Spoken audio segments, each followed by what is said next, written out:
Hello everyone, it's Alex from PCGamesN and I'm here with the most anticipated games of 2018. We've got the next Far Cry, Medieval Life Simulation, and how to get Jurassic Park up and running for once and for all. Ben, are you feeling alright? Ben, can you stop doing that please, Ben? Of course, yeah. Thank you. Yeah, can do. And can you stop doing whatever that is? Yep, absolutely. Yeah. Have you eaten too much pick and mix, Ben? I told you about the sugar content in the strawberry laces. No, listen, yes. No, it's the game. The games, Alice, the games. The anticipation and the games. Okay, so how about we run through each game individually and see if that will calm you down? Okay, yeah. Okay? Yeah. Yeah? Yeah. Yeah. The big draw of Ni no Kuni was Studio Ghibli, the masters of Japanese cinema. They collaborated on an RPG with Professor Layton developers Level 5, and it actually lived up to the pitch. Ni no Kuni was a poignant mix of adventure, dreams, and lost parents. Or to put it crudely, Spirited Away the game. For the sequel, Level 5 have the challenge of repeating the magic without Ghibli's wizards. But they've got fantastic foundations to build on. Imagine a classier Pokemon, with faction wars between actual cats and mice. Did I mention that the protagonist is called Even Pettiwhisker Tildrum? I think I might die of whimsy. Kingdom's coming. It's nearly here. You'll hear the sound of hooves any minute now, mark my words. Hey, listen to that. That's obviously a coconut, isn't it? That's not fooling anyone. Okay, so Kingdom Come Deliverance is taking a long time to get here. In fact, its release date in February will mark the 6th anniversary of its announcement.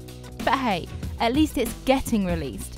That's not a given for a young team working on an incredibly ambitious rewrite of the RPG formula. Warhorse have built a slow-burn historical epic rooted in the real-world medieval kingdom of Bohemia. It features an intricate and punishing sword-fighting system in which the visor of your helmet can actually obscure your vision. That's probably a good metaphor for an RPG that might be too realistic for some, but it's bound to win over a crowd of hardcore serfs. Fans. Definitely said fans. For its 5th installment, Far Cry leaves the mountains and islands behind to head into Middle America, the fictional Hope County in Montana to be a bit more precise. This time, though, it's to deal with some extreme fundamentalists and their very angry dog. Reunited with the series' first love, Far Cry 5 has a lot of guns. The antagonists are a crazed American cult, staunch believers in the Second Amendment, and are trying to use it to increase their party. That's party as in gang. If they were just downing Sambuca shots and doing the Macarena, I don't think we'd have a problem. Currently in early access, We Happy Few mixes Bioshock and survival games together in a bizarre alternative universe where drugs are all that keep the British population happy. Set in the 60s, it's the tale of a plucky bunch of terrible people trying to escape from a life that's been denied of joy in the city of Wellington Wells. Conformity is important, so you'll have to either fight or blend in with the drugged residents. But make sure you don't let that mask slip. They don't take too kindly to people who don't abide by their rules. There's horror, humour, survival and a good story all wrapped into one.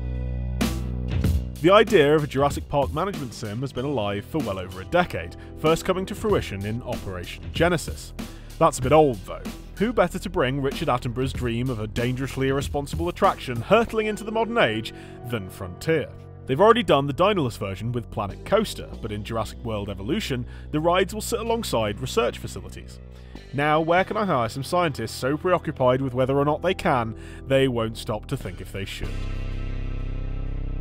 Developers House are well known for their weirder-than-average games, such as the conjoined wrestling sim Push Me, Pull You. But their next game is odder still. It's about a sociopathic goose. Yep, you heard that right. And yep, it's on the right list. It might not have a name yet, but all we need to convince you is this pre-alpha footage. You can honk, and you can pick things up with your beak. What mechanics is this game missing then? None.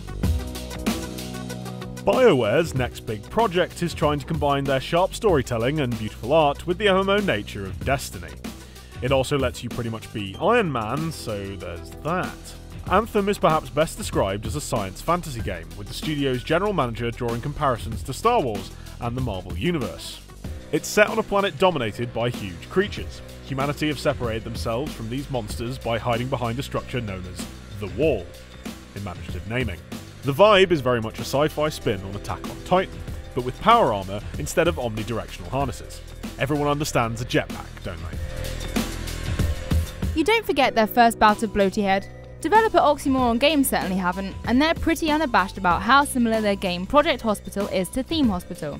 They even ask if they can cure your nostalgia, but while the game builds on ideas first presented decades ago, Oxymoron have clearly developed on a well-loved genre. Keeping patients happy and alive is obviously the #1 task with Project Hospital, but you're also able to build a medical empire. So if your accounts start flatlining, you won't be able to keep the power running to the ICU, and your patients will quickly follow suit. Do you want to have a good reputation, or just loads of cash? Ugh, don't you hate it when you lose a god? In Pillars of Eternity 2, the deity of light and rebirth has gone walkabouts. The good news, though, is that he's chosen to go missing in the balmy Deadfire Archipelago, which is Obsidian's answer to the South Pacific. Not only is Pillars leaving Tolkien-esque meadows behind, but it's advancing its Baldur's Gate-ish formula way beyond nostalgia. There's a complex system that keeps track of not just your relationship with your companions, but their relationships with each other, ensuring plenty of the interpersonal drama we've come to expect from our fantasy shenanigans. The first game from Feel Central developer Don't Nod After Life is Strange shifts focus from teenagers to blood-sucking vampires. Not so different, eh, mums and dads? Vampire casts you as a recently vampirized... Wait, what? Is that actually a word? Just read the script, Alice. Fine. Recently vampirized doctor in 1918, just as Spanish flu is properly starting to mess Europe up. London is the setting, dark is the tone, and surviving is the plan, while trying not to destroy all sense of civilization in Britain's capital. Jolly good fun. We're finally getting a Monster Hunter game over in PC land, with all of the bells and whistles you could have hoped for. And that's about everything we've got. We know it'll follow the series formula, so expect co-op monster smashing with big swords and even bigger enemies. You're cast off as a hunter on a research expedition to an unexplored land, which is the perfect world in which to dump a whole raft of imaginatively designed, you guessed it, monsters. Get where this is going? Yeah, it's definitely one to watch if you like challenging boss battles in a fantasy RPG setting. Did that help? No, it didn't. No, Alice, it didn't. If anything, the anticipation is worse now. The games, Alice. I've started hanging out in A&E just to get close to playing Project Hospital. I'm going to LA tomorrow. Start camping out for Okay, how about we go to plan B? We'll go downstairs and I'll knock you unconscious with a rock. Oh God, thank you. Yes, please, thank you. Yeah. Okay, yes. wonderful. Thanks. Well, thanks for joining us, everyone. If you like this video, make sure you like and subscribe, and we'll see you in 2018 for plenty more videos like this one.